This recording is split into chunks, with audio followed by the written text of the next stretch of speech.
Саламатсыздар ма? Бүгінгі 19-ші сабақ ондай қатты қиын сабақ емес және ұзақ сабақ емес. Бернули теңсіздігі деп аталатын теңсіздікке арналатын болады.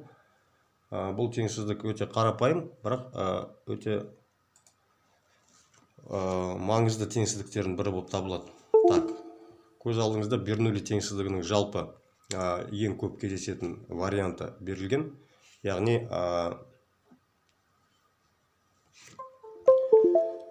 яғни бізде былай деп тұжырымдаймыз Бернули теңсіздігін бұл жағдайда кез келген натурал n саны және x минус 1-ден үлкен болатын нақты сан үшін бір қосылған x-тің n дәрежесі үлкен немесе тең болады бір қосылған nx. Осы теңсіздік орындалады. Бұл теңсіздіктің бірден түрлі жағдайларын қарастырып көрейік. Негізгі үш жағдай бар. Яғни барлық жағдайда көріп отқанымызда x бізде минус 1-ден үлкен болатын жағдайды қарастырамыз. Яғни дәреженің негізі бізде теріс емес болу керек. 1 плюс x теріс сан болмау керек. Осының егер дәреже көрсеткіші натурал сан болса, немесе 1-ден үлкен сан болса, немесе 0-ден кіші сан болса, онда теңдіктің сол жағы, өрнектің сол жағы оң жағынан кіші болмайды, үлкен немесе тең болады. Ал егер дәреже көрсеткіші 0 мен 1 арасында болатын бөлшек сан болса, онда теңсіздік таңбасы кері қарайды. Яғни бір қосылған x-тің p дәрежесі кіші немесе тең болады бір қосылған px. Бұның маңыздылығына тоқтап өтейік. Бернули теңсіздігінің маңыздылығы ол көрсеткіштік және дәрежелік функцияны сызықтық функциямен салыстыруға мүмкіндік береді. Сол сияқты екінші тамаша шекті есептеуге көмектеседі. Біз оны қазір қарастырмаймыз. Біз бұл жерде көрсеткіштік және дәрежелік функцияны сызықтық функциямен салыстыруға мүмкіндік беретін жағдайларын, яғни теңдеулерді шешу барысын қарастыратын боламыз есептерде. Қазір мынау жағдай үшін Бернули теңсіздігін дәлелдеп көрейік. Бұл жерде біз мат-индукция әдісін қолданатын боламыз. Яғни n-тен 1 үшін жағдайды тексеріп көреміз. Яғни бір қосылған x-тің 1 дәрежесі бұл жағдайда тең болады. Бір қосылған 1 көбейту x-ке. Яғни n-тен 1 үшін бізде орындалып тұр. Енді n-тен k болатын мән үшін орындалады деп болжам жасаймыз. Яғни бір қосылған x-тің k дәрежесі үлкен немесе тең 1 қосылған kx. Және индукциялық переход жасаймыз. Яғни n тең k плюс 1 үшін енді дәлелдейміз. n тең k үшін орындалады деп болжай отырып, n тең k плюс 1 үшін теңсіздіктің ақиқат екеніне көз жеткізейік. Яғни бір қосылған x дәреже көрсеткіші n-нің орнына k плюс 1 қоямыз. n-нің орнына k плюс 1 қоямыз. Онда бұны қалай деп жазсақ болады? Дәреженің қасиеті бойынша бір қосылған x-тің k дәрежесі көбейтілген 1 қосылған x. Енді мына жерде индукциялық жорамалға назар аударайық. Біздің жорамал бойынша 1 қосылған x-тің k дәрежесі ол 1 қосылған kx-тан үлкен немесе тең болған.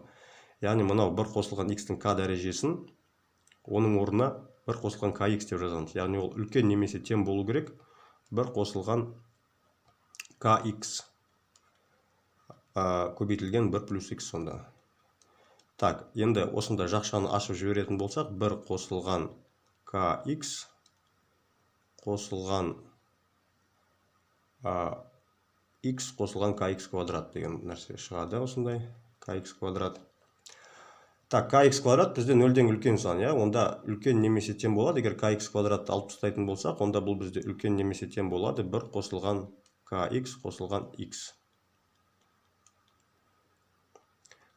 Мына осы жерден x-ті жақшаның сыртына шығарып жіберсек, сонда жақшаның ішінде k плюс 1 көбейтілген x. Яғни көріп отқанымыздай, бұл теңсіздік бізде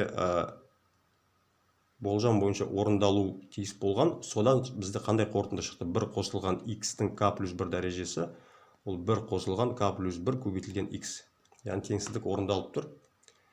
Яғни дәлелденіп тұр. Олардың басқа жағдайлары үшін де дәлелдеу тура осылай дәлелденеді. Мат-индукция әдісімен қалған жағдайлардың барлығы да тура осылай дәлелдеп шығуға болады. Ешқандай қиындығы жоқ оның. Енді есептерді қарастырайық. Сонымен екінші есепті шығарайық. Сандарды салыстырыңыз дейді. Бізде 3-тің 3-тен 17-нің 24 дәрежесі деген сан берілген. Және 5 факториал азайтылған 3 факториал азайтылған 2 факториал дейді. Так, бірінші, екінші санды есептеп қояйық. 5 факториал азайтылған 3 факториал азайтылған 2 факториал. Так, 5 факториал деген 1-ден 5-ке дейінгі сандардың көбейтіндісі, яғни ол бізде 120-ға тең. 3 факториал дегеніміз ол 6-ға тең. 2 факториал ол 1 көбейтілген 2, ол 2-ке тең. Так, 114, 112. Яғни осы 112 деген санмен бізге 17 бөлінген 3-тің 24 дәрежесін салыстыру қажет. Міне осы жерде қазір біз Бернулли теңсіздігін қолданайық. Так, 17-ден 3-тен бүтін бөлігін нақты 1-ді бөліп алайық, сонда 1 қосылған 3-тен 14 түрде жазуға болады. 1 қосылған 3-тен 14-тің 24 дәрежесі. Так, енді осы жерде қарайтын болсақ, бізде Бернулли теңсіздігі бойынша x үлкен минус 1-ден болу керек. Бұл шарт бізде орындалып тұр, яғни 3-тен 14 деген сан бізде минус 1-ден үлкен. Дәреже көрсеткіші p бізде 24 бүтін сан, натурал сан. Яғни біз Бернулли теңсіздігін 3 жағдайын қарастырдық, соның бірінші жағдайына сәйкес келіп тұр. Яғни бұл жерде бізде теңдік орындалмайды, сонда бізде қатаң түрде бұл үлкен болады. 1 қосылған p көбейтілген x, яғни 14 бөлінген 3 көбейтілген 24.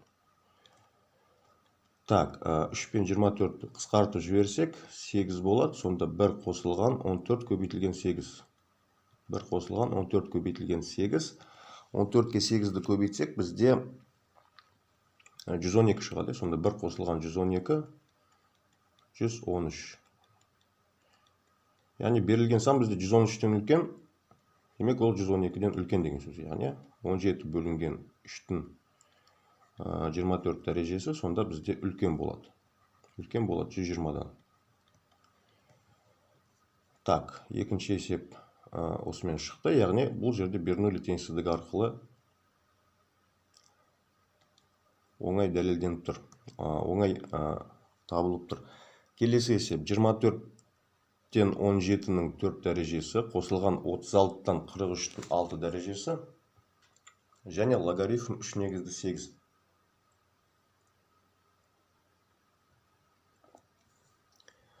Так, берілген сандарға, берілген бірінші санға, яғни жеке-жеке қолданып көрейік Бернулли теңсіздігін. Бірінші сан бізде 17 бөлінген 24. 17 бөлінген 24-тің 4 дәрежесі. Так, 1 қосылған x түрінде жазамыз. Яғни біз бұл санды қалай жаза аламыз? 1 азайту 24-тен 7 деп жазуға болады. 1 азайту 24-тен 7. 4 дәрежесі. Немесе 1 қосылған минус 24-тен 7. Минус 24-тен 7. Осының 4 дәрежесі. Яғни бізде минус 24-тен 7 ол минус 1-ден үлкен. Минус 24-тен 7 деген сан ол минус 1-ден үлкен. Яғни ол Бернулли теңсіздігінің шарты бізде орындалып тұр. X бізде 1 қосылған x бізде минус 1-ден үлкен. Дәреже көрсеткіші 4 натурал сан. Демек, бұл жерде қатаң түрде Бернулли теңсіздігі қолданылады. Бірінші жағдай, яғни бұл үлкен болады. 1 қосылған минус 24-тен 7 көбейтілген 4. Так, сонда не болады? Бізде 1 азайтылған. Так, 24 пен 4 қысқарады, мықты 6 болады. Сонда минус 6-тан 7, минус 6-дан 7. Так, 1-ден минус 6-тан 7 азайтсақ, минус 6-тан 1 болады сонда. Так, сонда бірінші санымыз бізде минус 6-тан 1-ден үлкен болып тұр. Минус 6-тан 1-ден үлкен болып тұр. Жалпы бұл минус 6-тан 1-ден үлкен екен түсінікті, яғни теріс сан. Екінші сан бізде 43 бөлінген 36, осының 6 дәрежесі. Так, бұны қалай жазамыз? Бүтін бөлігін бөліп алсақ, 1 қосылған 36-тан 7. 36-тан 7, осының 6 дәрежесі. Так, осының 6 дәрежесі бұл бізде 36-тан 7 минус 1-ден үлкен. Бұл жерде де қатаң түрде Бернулли теңсіздігі орындалып тұр. 6 деген натурал сан дәреже көрсеткіші. Сонда 1 қосылған 36-дан 7 көбейтілген 6. Так, 6 36 қысқарады. Бізде мына жерде 6 болады. Сонда 1 қосылған 6-дан 7. 1 қосылған 6-тан 7. Так, енді осы екеуін қосатын болсақ, онда берілген қосынды неден үлкен болады? Так, мен мына жерге жаза берейін сары түспен. Яғни бірінші қосылғыш бізде мынау болған, 24-тен 17-нің 4 дәрежесі. Ол минус 6-тан 1-ден үлкен. Яғни минус 6-дан 1 қосылған 1 қосу 6-дан 7. Яғни бұл қосынды бізде 1 қосылған 6-дан 6 немесе 2. Яғни бізде мынау бірінші санымыз 2-ден үлкен. Мынау бірінші сан бізде 2-ден үлкен болып тұр. Осыны біз дәлелдедік қатаң түрде. Енді логарифм 3 негізді 8-ді қарайық. Ол қандай сан? Логарифм 3 негізді 8 ол 2-ден кіші сан. Себебі ол логарифм 3 негізді 9-дан кіші, ал логарифм 3 негізді 9 ол бізде 2-ге тең. Демек бізде мынау екінші сан 2-ден кіші болып тұр. Логарифм 3 негізді 8 ол 2-ден кіші. Бірінші сан 2-ден үлкен. Демек теңсіздік бізде сол жаққа қарайды. Яғни бірінші сан бізде үлкен болады. Түсінікті, Яғни бірінші сан бізде 2-ден үлкен, екінші сан 2-ден кіші. Так, келесі. Төртінші есеп. 11-ден 14-тің 11 дәрежесі логарифм 2 негізді 14. Так, логарифм 2 негізді 14-ті бірінші біз бағалап алайық, қандай сан екен. Логарифм 2 негізді 14 иррационал сан. Оған жақын натурал сан ол логарифм 2 негізді 16. Логарифм 2 негізді 16 ол бізде 4-ге тең, Яғни 2-нің 4 дәрежесі 16-ға тең. Яғни мынау сан, екінші сан бізде 4-тен кіші. Енді 14 бөлінген 11 осы санның 11-ші дәрежесі. Так, бүтін бөлігін бөліп алатын болсақ, онда 1 қосылған 11-ден 3 болады. 1 қосылған 11-ден 3-тің 11 дәрежесі. Бернулли теңсіздігі бойынша бұл жерде 11 дәреже көрсеткіші натурал сан, 11-ден 3 минус 1-ден үлкен. Яғни Бернулли теңсіздігін біз қолдана аламыз. Қатаң түрде үлкен болады. 1 қосылған 11-ден 3 көбейтілген 11. 11 қысқарады, сонда 4 болады. Бірінші сан бізде 4-тен үлкен. Түсінікті, екінші сан бізде 4-тен кіші. Яғни 14-тен 11-дің 11 дәрежесі бізде үлкен болады. Логарифм 2 негізді 14-тен. Так, келесі 5-ші есепке ауысайық. Так, 5-ші есеп. 200-ші дәрежелі түбірдің астында 51 деген сан және түбір асты 2 қосылған 1 қосылған түбір асты 2 дейді. Так, 200-ші дәрежелі түбірдің астындағы 51 деген сан, бұл сан бізде 1-ден үлкен сан, дұрыс қой, бұл сан бізде 1-ден үлкен.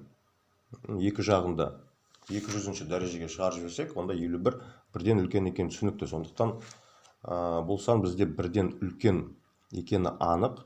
Олай болса 200-ші дәрежелі түбірдің астындағы 51 деген санды біз 1 қосылған қандай да бір т деген сан түрінде жазуға болады, иә.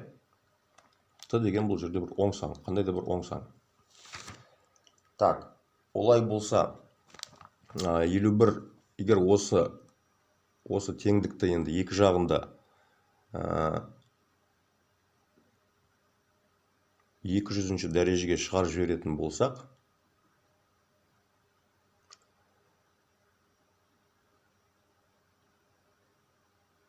так, бізде не шығады онда? 51 тең болады 1 қосылған т-ның 200-ші дәрежесі, иә? 200-ші дәрежесі.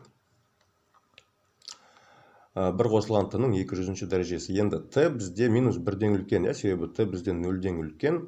200 деген натурал сан, осы теңдік үшін біз егер Бернулли теңсіздікті қолданатын болсақ, онда 1 қосылған 200 т болады мына жерде. 1 қосылған 200 көбейтілген т. Яғни 51 деген сан 1 қосылған 200 т-дан үлкен.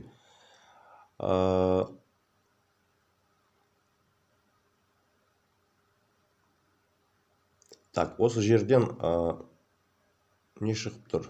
Яғни 200 т кіші болады 51 азайтылған 1. 50-ден кіші, яғни 200 т кіші 50-ден. Бұдан шығады т кіші 50 бөлінген 200, яғни 4-тен 1-ден кіші. Т-ны біз бағамдадық та, шамаладық. Т бізде 4-тен 1-ден кіші сан. Яғни мынау т деген санымыз 4-тен 1-ден кіші. Так, олай болса, мынау санымыз бізде 200-ші дәрежелі түбірдің астындағы 51 деген сан. Так, ол бізде 1 қосылған т, ал т бізде 4-тен 1-ден кіші, яғни т-ның орнына 4-тен 1 қойсақ, бізде теңсіздік санымыз кемейді. 1 қосылған 4-тен 1-ден кіші, ол бізде 4-тен 5. Яғни мынау сан бізде 4-тен 5-тен кіші болып тұр. Түсінікті. Яғни мынау санымыз бізде 4-тен 5 деген саннан кіші. Кіші деген таңба тұр. Так, енді түбірасты 2 қосылған 1 бөлінген түбірасты 2. Ол Каши теңсіздігі бойынша, яғни 2 теріс санның қосындысы, ол 2-ден үлкен болады. Кез келген 2 теріс санның, өзара теріс санның қосындысы 2-ден үлкен екенін біз білеміз. Түбірасты 2 қосылған 1 бөлі түбірасты 2, ол 2 түбірастында түбірасты 2 көбейту 1 бөлінген түбірасты 2-ден үлкен. Яғни біз бұл теңсіздікті жақсы білеміз. Мыналар қысқарып кетеді, яғни 2-ден үлкен. Так, сонымен есебіміз шықты, себебі мына жерде көріп тұрғанымыздай, мынау бірінші сан. Мынау бірінші санымыз бізде 5-тен 4-тен кіші, ал 4-тен 5-тен кіші. Ал 4-тен 5 деген 1,4-тен 1, ол 2-ден кіші екен, түсінікті. Ал екінші санымыз бізде 2-ден үлкен болып тұр. Мынау бізде 2-ден кіші болып тұр, ал мынау сан 2-ден үлкен болып тұр. Демек, бізде екінші санымыз үлкен деген сөз. Екінші санымыз үлкен, қатаң түрде үлкен. Так, жақсы, келесі 6-шы есепті қарай. Так, сонымен 6-шы есепке келіп жеттік. Теңдеудің бүтін шешімдерін табыңыз дейді. Бұл жерде логарифм арқылы берілген теңдеу. X-тен логарифм 9x плюс 1. Так, ондық логарифм. Сонымен бірінші анықталу облысын тауып алайық. Так, бізде 9x қосылған 1 логарифм мәні ол 0-ден үлкен болу керек. 0-ден үлкен, яғни 9x бізде минус 1-ден үлкен, x минус 9-дан 1-ден үлкен. Так, x бізде минус 9-дан 1-ден үлкен болады. Енді 0-дік түбір бар ма, 0-ге тең болатын түбір бар ма, соны тексеріп көрейік. X-тің орнына 0 деп жазамыз. Так, сонда 0 тең болады. Логарифм 9 көбейтілген 0 қосылған 1. Так, яғни LG1 бізде 0-ге тең, яғни 0 тең 0 деген теңдік орындалып тұр. Демек, x тең 0 деген бұл теңдеудің бір түбірі. Енді 0-ден үлкен түбірлері бар ма жоқ па, соны тексеріп қарайық. Так, ол үшін берілген өрнекті біз түрлендіруіміз керек. Так, x тен бізде логарифм 9x қосылған 1. Так, бұны қалай деп жазсақ болады енді? X-ті, мысалы, x көбейтілген 1 деп жазуға болады, x көбейту 1 деп жазуға болады. Логарифм 9x қосылған 1. Так, мынау 1 дегенді логарифм 10 деп жазсақ болады. Логарифм 10 бізде 1-ге тең. Бұл бізде тең болады логарифм 9x плюс 1-ге. Так, енді логарифм қасиеті бойынша мен мынау x-ті, логарифмнің алдында тұрған мынау x-ті 10-ның x дәрежесі деп жазып жібере алам, я ішке кіргізіп дәреже түрінде. Сонда логарифм 10-ның x дәрежесі тең болады логарифм 9x қосылған 1. Так, сонда бізде 10-ның x дәрежесі 9x қосылған 1-ге тең болу керек. Яғни 10-ның x дәрежесі тең 9x қосылған 1. Осында теңдік орындалу керек бізде. Осы теңдеуді шешуіміз керек. Так, бұл жерде функцияның қасиетін пайдаланып шығарса да болады. Яғни 9x қосылған 1 деген бізде сызықтық функция, 10-ның x дәрежесі ол көрсеткіштік функция. Яғни олардың бір нүктеде ғана қиылысуын пайдалансақ болады, бірақ біздің тақырып Бернули теңсіздігі болғандықтан, онда біз Бернули теңсіздігін қолданайық бұл жерде. Яғни 10-ның x дәрежесін мен 1 қосылған 9-ның x дәрежесі деп жазсам. Так, x бізде 0-ден үлкен. X бізде 0-ден үлкен. Қай кезде? Так, осы өрнек үшін Бернули теңсіздігін қолданатын болсақ. Так, Бернули теңсіздігі бойынша, егер x 1-ден үлкен болса, онда бұл үлкен немесе тең болады 1 қосылған 9x. Яғни, осында теңсіздік орындалу қажет. Ол теңсіздік қай кезде орындалады?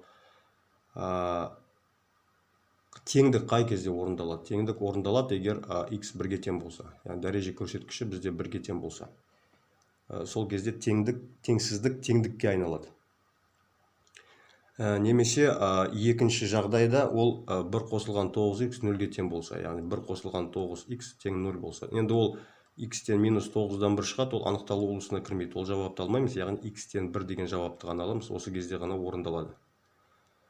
Сонымен біздің теңдеудің сонымен екі шешім пайда болды, яғни x тең 0 және x тең 1 деген. Осында екі шешім пайда болды. Так, келесі 7-ші есеп. 7-ші есеп бізде функцияның ең үлкен мәнін табуға байланысты есеп. Так, f функциясы бізде түбір астында 1 азайту x бөлінген 3 қосылған 6-шы дәрежелі түбірдің астында 1 қосылған x. Так, бұл жерде көріп отқанымыздай бізде анықталу облысын тауып алайық. Бірінші, так, 1 азайту x бөлінген 3 бізде үлкен немесе тең 0 болу керек. Бұдан x кіші немесе тең 3 деген шығады. Және екінші теңдіктен 1 қосылған x бізде жұп дәреже болғандықтан түбірдің дәрежесі ол 0-ден үлкен немесе тең болады, яғни x үлкен немесе тең минус 1. Яғни x-тің анықталу облысы бізде минус 1-ден 3-ке дейін. Минус 1-ден 3-ке дейін. Минус 1-ден 3-ке дейін. Так, енді бізде Бернули теңсіздігінің барлық шарттары орындалып тұр, яғни минус x бөлінген 3 ол минус 1-ден үлкен болады. Себеп түбірдің асты оңсан шығу керек. Және x ол да минус 1-ден үлкен. Яғни біз Бернули теңсіздігін қолдана аламыз. Яғни fx деп жазатын болсақ. Так, 1 азайту x бөлінген 3 дегенді 1 азайту x бөлінген 3 түбір асты. Осының 2-ден 1 дәрежесі деп жазамыз. Қосылған 1 қосылған x-тің 6-дан 1 дәрежесі. Так, бұл бізде қай жағдай болып тұр? Бұл бізде үшінші жағдай, яғни дәреже көрсеткіші бізде p дәреже көрсеткіші 0 мен 1-ның арасында.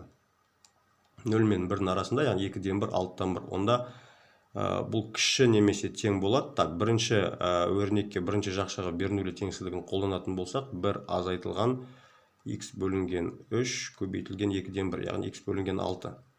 Және екінші үшін қолданатын болсақ, екінші жақша үшін бернулі теңсіздігін 1 қосылған x көбейтілген 6-дан 1.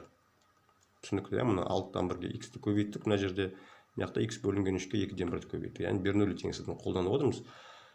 Так, сонда бізде не шығады? 1 азайту x бөлінген 6 қосылған 1 қосылған x бөлінген 6. Так, x бөлу 6 бізде жойылып кетеді. Сонда 1-ге 1-ді қосамыз 2. Яғни көріп отқанымызда берілген функция fx функциясы бізде 2-ден кіші немесе тең. Яғни функцияның ең үлкен мәні, максимум мәні бізде 2-ге тең. Ол қай кезде орындалады? Ол теңдік орындалатын кезде орындалады. Яғни x бөлінген 3 және x олар екеуден 0-ге тең болған кезде. Яғни x тең 0 болған кезде. Яғни f-тен 0 нүктесінде функцияның мәні ең үлкен мәнді қабылдайды. Яғни 2-ге тең болады сол кезде. Міне, бернулі теңсіздігін арқылы біз функцияның ең үлкен мәнін тауып отырмыз. Ешқандай анализсіз, яғни туындыны есептемей-ақ осы әдіспен тауып отырмыз. Так, келесі 8-ші есеп. 8-ші есеп бұл жаңағы теңдеулерді шешу, бернулі теңсіздігін пайдаланып теңдеулерді шешуге қатысты айтып өткен болатынбыз. Так, берілген қосылғыштарды дәрежелер түрінде жазып шығайық. Яғни 1 қосылған түбір астында 1 азайту x квадрат. Осының 5-тен 1 дәрежесі деп жазамыз. 5-тен 1 дәрежесі. Және қосылған 1 азайтылған түбір астында 1 азайту x квадрат. Осының 5-тен 1 дәрежесі. Так, осының 5-тен 1 дәрежесі. Так, бұл бізде 2-ге тең. Бұл бізде 2-ге тең. Так, енді көріп отқанымыздай, так, бөлшек көрсеткішті дәреже болса, онда оның анықтама бойынша оның сол дәреженің негізі бізде теріс сан бола алмайды. Яғни бізде 1 қосылған 1 плюс минус деп жазайық бірден. 1 азайту x квадрат бұл теріс емес, яғни 0-ден үлкен немесе тең. Яғни бұдан шығатын қорытынды 1 азайту x квадрат түбір астында. Ол минус 1-ден үлкен.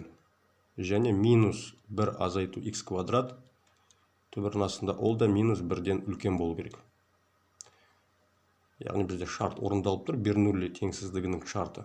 Бұл үшінші жағдай. Дәреже көрсеткіші бізде 1-ден кіші, 0 мен 1-дің арасында. Онда осылардың әр қайсысына жеке-жеке қолданатын болсақ, бернулі теңсіздігін, онда 1 қосылған 1 азайту x квадрат түбірдің астында. Так, бұл кіші болады ондай болса, себебі дәреже көрсеткіші p бізде 5-тен 1 болып тұр. Кіші болады, кіші немесе тең болады 1 қосылған. Так, осының 5-тен 1 дәрежесі деп жазып қояйық, 5-тен 1 дәрежесі. Онда 5-тен 1 көбейтілген түбір астында 1 азайту x квадрат. Тура сол сияқты 1 азайтылған түбір асты 1 азайту x квадрат. Яғни бұны плюс, минус деп жазып қойса болады, жақшаға алып. Түсінікті, Так, осының 5-тен 1 дәрежесі. Бұл кіші немесе тең болады. 1 азайтылған 5-тен 1 көбейтілген түбір астында 1 минус x квадрат. Болды, енді осы екі теңсіздікті қосып жіберсек, онда мына екеуінің қосындысы 2-ге тең. Кіші немесе тең, мына жерде қосқан кезде 5-тен 1 және минус 5-тен 1 дегендер жойылып кетеді, сонда 2 болады. 2 кіші неместен 2. Яғни бізде теңдік орындалып тұр. Теңдік қай кезде орындалады? Егер 1 азайтылған x квадрат 0-ге тең болса. Сол кезде теңдік орындалады деген сөз. Яғни бұдан шығатын қорытынды x бізде плюс минус 1. Осында 2 жауап шығады. Бернулі теңсіздігін қолданған кезде міндетті түрде оның қолдану шартын ескеру керек және дәреже көрсеткішіне назар аудару керек. Яғни бірге қосылатын сан x, немесе біздің жағдайымызда түбір астында 1 азайту x квадрат, ол минус 1-ден үлкен екенін көрсетіп айтып өту қажет. Так, сонымен 8-ші есеп шықты. Бұл жерде жауап плюс минус 1 болады. Келесі 9-ші есеп. Так, 9-шы есеп алдындағы есептерге ұқсайды. Оң жағы, сол жағы. Так, оң жағын біз алдында есептегенбіз, максимум мәнін табу керек болған кезде, яғни 1 азайту x бөлінген 3. Осының 2-ден 1 дәрежесі. Минус x бөлінген 3, ол минус 1-ден үлкен, я? Ол минус 1-ден үлкен, дәреже көрсеткіші бізде бөлшек сан 1-ден кіші. Олай болса, ол бізде кіші немесе тең болады 1 азайтылған x бөлінген 3-ке 2-ден 1-ді көбейтеміз. Яғни 1 азайту x бөлу 6. Так, екіншісін есептейік. 1 плюс x-тің 6-дан 1 дәрежесі. Ол Бернулли бойынша кіші немесе тең болады 1 қосылған x бөлінген 6. X бөлінген 6. Яғни екеуін қосып жіберсек бірден. Онда мына жерде минус x бөлінген 6, мынау минус x бөлінген 6, мына x бөлінген 6 жойылып кетеді. Сонда егер мынаны s деп белгілесек, s кіші немесе 2 деген шығады. Енді теңдіктің оң жағын қарайық. 1 азайту x бөлінген 24-тің 4 дәрежесі. Бұл жерде 24 дәрежені бізден 4 натурал сан, сондықтан бұл жерде үлкен немесе тең болады. Мынау жағдай қолданылады, дәреже көрсеткіші натурал сан. Бұл үлкен болады, x бөлінген 24 көбейтілген 4, 4 пен 24 қысқарады, сонда x бөлінген 6. Тура сол сияқты екінші жақша x бөлінген 36, x бөлінген 36, осының 6 дәрежесі. 6 дәрежесі. Так, x бізде минус 1-ден үлкен, түсінікті, анықталу облысы бойынша мен анықталу облысын жазған жоқпын, негізі x бізде минус 1-ден үлкен. X бізде минус 1-ден үлкен, яғни минус x бөлінген 24, ол минус 1-ден үлкен сан бізде. Түсінікті, x минус 1-ден үлкен болса, онда x бөлінген 24,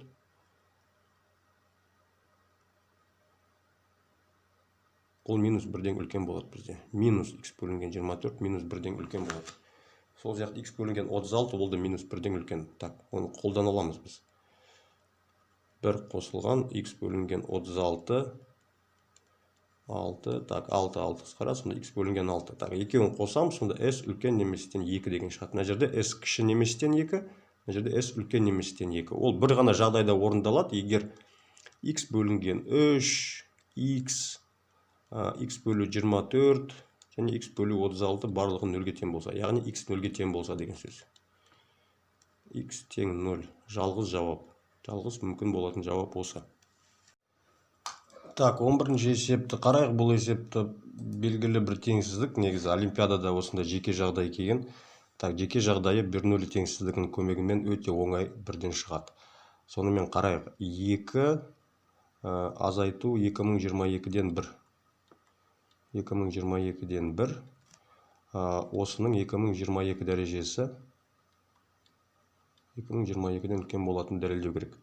Так, бұны бұлай деп жазып алайық.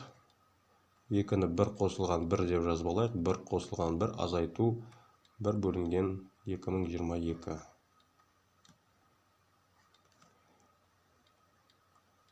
Так, дәреже көрсеткіші бізде натурал сан. Сондықтан бұл жерде барлығы оңай. Яғни 1 қосылған, так, 1-ден азайтатын болсақ, 2022-ден 1-ді, онда 2022-ден 2021 шығады. Біз бірінші жағдайды қолданамыз, бізде дәреже көрсеткіші натурал сан болғандықтан, бұл жерде барлығы оңай дәлелденеді. Яғни 1 қосылған 2021 бөлінген 2022 көбейтілген 2022. Дәреже көрсеткішін көбейтеміз. Так, қысқарып кетті. 2021-ге 1-ді қосамыз, сонда 2022 шығады. Шын мәнінде бұл жерде теңсіздік қатаң. Тең бола алмайды, яғни қатаң түрде 2022-ден үлкен. Так, және соңғы 12-ші есеп бар. 12-ші есепті Каши теңсіздігі арқылы да шығаруға болады. Так, мына жерде бір деген сан жазылмай кеткен. Соңғы жақшана, соңғы түбірінің астында мына жерде 1 қосылған x квадрат. Бұны Каши теңсіздігі, яғни арифметикалық орта және геометриялық орта арасындағы теңсіздікті пайдаланып та шығаруға болады, немесе Бернулли арқылы шығарсақ та болады. Так, анықталу облысы бойынша бізде x минус 1-ден үлкен. X минус 1-ден үлкен, онда қалған, онда x минус 1-ден үлкен болса, онда түсінікті минус x та минус 1-ден үлкен болады. минус x квадрат та минус 1-ден үлкен. То есть барлығы және x квадрат ол да, точнее x минус 1-ден үлкен болса, минус x минус 1-ден, x квадрат ол да минус 1-ден үлкен, ол түсінікті. Сонда біз Бернуллиді қолданатын болсақ, барлық төрт қосылғышты дәреже түрінде жазып шығамыз. Сонда бір азайту x 2-ден 1 дәрежесі, дәреже көрсеткіші бізде 1-ден кіші бөлшек сан, онда ол кіші неместен болады 1 азайту x бөлінген 2 болады. X-ті 2-ден 1-ге көбейтеміз. Тура сол сияқты бір қосылған x 2-ден 1 дәрежесі, ол кіші неместен болады 1 қосылған x бөлінген 2. Так, қалған жағдай тура сондай, 1 азайту x квадраттың 4-ші дәрежелі түбірі, яғни 4-тен 1 дәреже көрсеткіші 4-тен 1-ге тең. Ол кіші неместен болады 1 азайту x квадрат бөлінген 4. X квадратты, минус x квадратты 4-тен 1-ге көбейтеміз. Және 1 қосылған x квадрат, бұл жерде де 4-тен 1 дәреже көрсеткіші 1 плюс x квадрат бөлінген 4. Яғни көріп отқанымыздай, осы 4 қосылғышты қосып шықсақ, онда s кіші неместен болады. Бұл жерде x бөлу 2 минус x бөлу 2, x квадрат бөлу 4 минус x квадрат бөлу 4, олар жойылады, сонда кіші неместен 4. Яғни теңдік қай кезде орындалады? Теңдік x-тен 0 болған кезде ғана орындалады. Яғни осындай бір ғана жауап бар бұл жерде.